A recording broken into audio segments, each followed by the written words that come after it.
Assalamualaikum dear students, hopefully you all are doing well। आज का हमारा टॉपिक है मेन्यू बार। लास्ट लेक्चर में हम लोगों ने देखा था एमएस एक्सेस के डिफरेंट पार्ट्स है, एप्लीकेशन विंडो के जो पार्ट्स थे उनमें क्या क्या था, title bar, menu bar, tool bar, menu, scroll bar and status bar. सबसे पहले वाला हम लोगों ने लास्ट लेक्चर में टाइटल बार देखा था।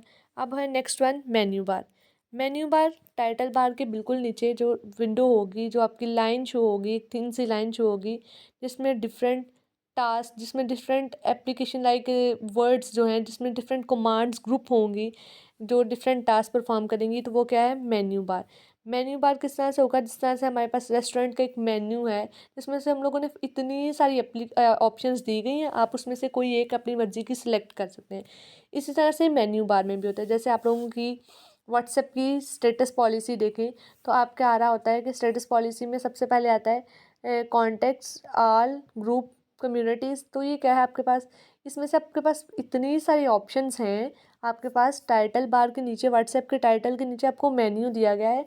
आप किसी एक ऑप्शन को सिलेक्ट करें, आप जस्ट ग्रुप्स को सिलेक्ट करते हैं तो आपको सारे ग्रुप्स अपेयर होंगे। अगर आप सारी चैट्स को ऑल चैट्स करते हो तो आपको सारी की सारी चैट्स ग्रुप्स की भी और दूसरी भी शो होना शुरू हो जाएंगी।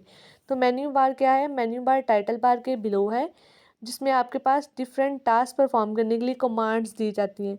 आपने अपनी मर्ज़ी से किसी एक ऑप्शन को सिलेक्ट करना होता है। नेक्स्ट वन क्या है, what are tool bars. Tool bars क्या होते हैं, ये आइकन्स होते हैं। टूल का मतलब क्या होता है, हम लोग कहते हैं कि किसी चीज़ के लिए स्पेसिफिक टूल। टूल बार्स क्या हैं, वो आइकन्स हैं। जब हम लोग किसी भी टास्क पर, किसी मेन्यू पर क्लिक करते हैं तो साथ जो आइकन शो होगा वो क्या कहलाएगा, टूल बार है। टूल बार क्या करता है, इजीली अंडरस्टैंडेबल बनाता है कि आप किस वाली आइटम को क्लिक कर रहे हो, इस वाले जिसको क्लिक कर रहे हो इसका पर्पज़ क्या है। अगर आप सेव ऑप्शन को क्लिक करते हो उसके साथ सेव का आइकन शो होना शुरू हो जाएगा। अगर आप ओपन की आइटम पे क्लिक करते हो तो उसके साथ ओपन का आइकन शुरू हो जाएगा।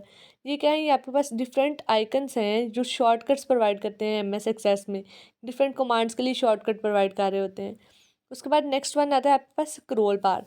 स्क्रॉल बार क्या होता है, स्क्रॉल का मतलब क्या होता है, हम लोग मूव अप एंड डाउन हम लोग कहते हैं।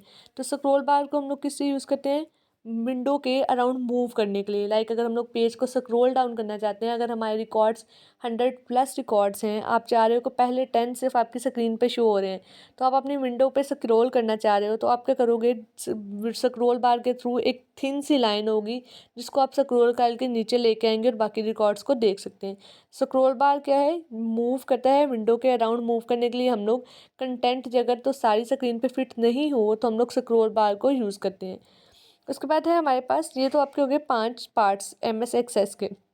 नेक्स्ट क्वेश्चन क्या है, use of database window.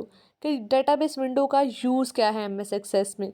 Database window को क्यों यूज़ किया जाएगा, डेटाबेस विंडो को हम लोग डेटाबेस ऑब्जेक्ट्स को ऑर्गेनाइज करने के लिए यूज़ करते हैं। डेटाबेस विंडो को क्यों यूज़ करते हैं, डेटाबेस ऑब्जेक्ट्स को ऑर्गेनाइज करने के लिए, डिफरेंट ऑपरेशंस को परफॉर्म करने के लिए डेटाबेस ऑब्जेक्ट्स पे। डेटाबेस विंडो को क्यों यूज़ किया जाता है, डेटाबेस विंडो को हम लोग डेटाबेस ऑब्जेक्ट्स को ऑर्गेनाइज करने के लिए और डेटाबेस ऑब्जेक्ट्स पर ऑपरेशंस परफॉर्म करने के लिए यूटिलाइज करते हैं। अब डेटाबेस ऑब्जेक्ट है क्या, अगर हम लोग देखें कोई भी कंपोनेंट, डेटाबेस का कंपोनेंट जो है वो क्या कहलाएगा, डेटाबेस ऑब्जेक्ट कहलाएगा। डेटाबेस ऑब्जेक्ट में टेबल, क्यूरी, आपकी रिपोर्ट, आपकी फॉर्म्स, ये क्या है, डेटाबेस ऑब्जेक्ट है। आपका एक टेबल क्या है, डेटाबेस ऑब्जेक्ट। तो कह रहा है component of database is called database object. Database का कंपोनेंट क्या कहलाएगा, आपका डेटाबेस ऑब्जेक्ट। डेटाबेस में आपके पास डिफरेंट ऑब्जेक्ट्स होते हैं जिसको आप लोग अपने डाटा को स्टोर करने के लिए, डाटा को गेट करने के लिए यूज़ करते हैं। उसके बाद इसमें नेक्स्ट क्वेश्चन है कि 4 मेजर डेटाबेस ऑब्जेक्ट्स कौन से हैं, जो ऑलरेडी हमें पता है, टेबल हो गया, क्यूरी हो गई, आपकी फॉर्म्स, आपकी रिपोर्ट्स क्या हैं, ये सारी की सारी डेटाबेस ऑब्जेक्ट्स हैं।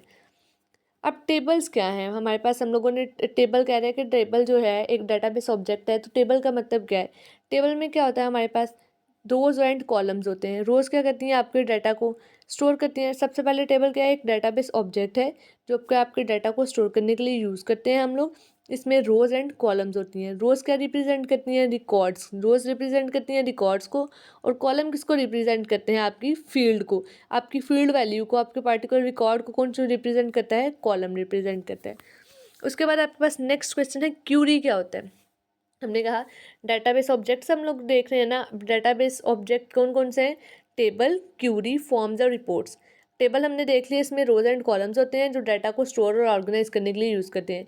हर रो क्या कहलाती है आपके पास, रो में क्या होता है, रिकॉर्ड्स होते हैं, रो किसको रिप्रेजेंट करती हैं, रिकॉर्ड्स को, और जो पार्टिकुलर वैल्यू है वो कॉलम को रिप्रेजेंट करता है। क्यूरी क्या है, क्यूरीज क्या होते हैं, क्वेश्चंस होते हैं जो हम लोग डेटाबेस को सेंड करते हैं। अगर मैंने अपने सारी डेटाबेस में से जस्ट, मैंने आपको जैसे बताया लास्ट वन हमने लेक्चर में देखा, अगर मैंने जस्ट लाइबा नाम के रोल नंबर्स, लाइबा नाम की स्टूडेंट्स को सेपरेट करना है, तो मैं डेटाबेस को एक क्वेश्चन शेयर करूँगी, select where name is equals to Laiba. तो वो सारी डेटाबेस में से सिर्फ लाइबा नाम की स्टूडेंट्स को सेपरेट करके उनका डाटा रिट्रीव करेगा।